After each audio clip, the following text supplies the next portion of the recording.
Hey, front and center. I'm changing up how things work around here. I'm adding thumbnails now. Real thumbnails. No more Mr. Plain Nail guy.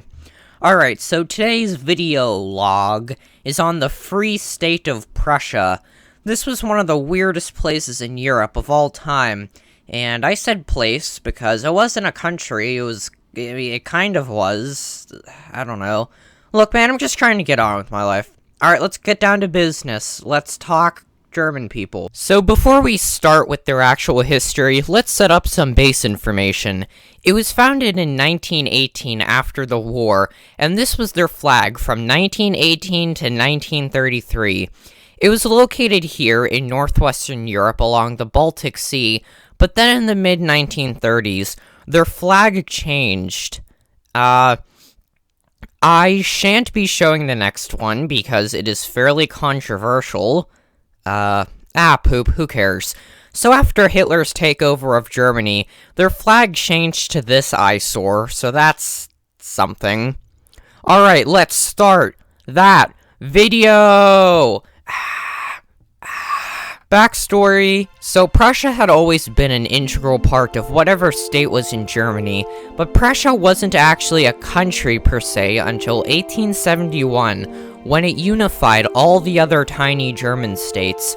The reason it was like this in the first place was because when Napoleon invaded the Holy Roman Empire in the early 1800s, he scrambled around that country's innards until we were left with these tiny intestine-shaped countries. Prussia, one of them, came out on the other end as very successful, very Christian, and a very militaristic country. They were obviously the dominant force among them. I mean, Bavaria was in the south, but let's be real, gegen die Macht der Preußen hatten sie keine Chance. Throughout the 1800s, Prussia spent its time fighting, gobbling up, and unifying the German states until finally, in 1871, under the leadership of Otto von Bismarck, finally united into the German Empire. Like I mentioned before, Prussia and the German Empire were very conservative states, believing in the core identities of God, family, modesty, etc. Combined with an incredibly powerful military, they were a force to be reckoned with, and, for a short period of time, dominated Europe. During World War I, they joined the Central Powers, along with Austria-Hungary, Bulgaria, and the Ottoman Empire, and were collectively considered the bad guy side. You can make of that what you will. They lost, and as such was the birth of the Free State of Prussia. The short German Empire ceased to exist in 1918 when the war ended, but not Prussia. For you see, after the war, the German Empire turned into the democratic beta male state of the Weimar Republic, whose existence was marked by insane hyperinflation and protester grindset. One of the administrative divisions, their version of a state or a province, was the Free State of Prussia, which was the dominant one in the country, which would totally not spell disaster. A new country also popped into existence, Poland.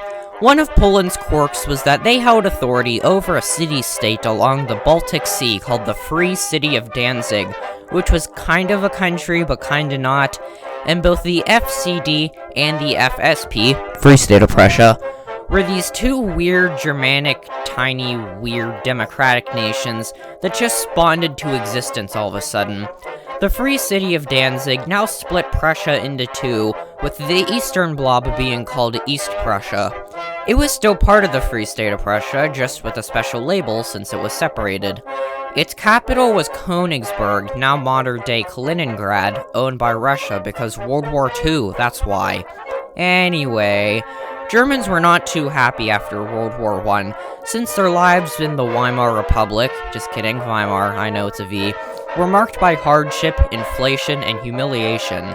So when a goofy goober with a goofy goober stash came to power, things were about to get really messy. After the war, Germans were living in a post-apocalyptic hellhole, so when Hitler came to light in the 1920s and 30s, saying he could fix their mess and brought up ideas of German nationalism and all that jazz, people were hella on board.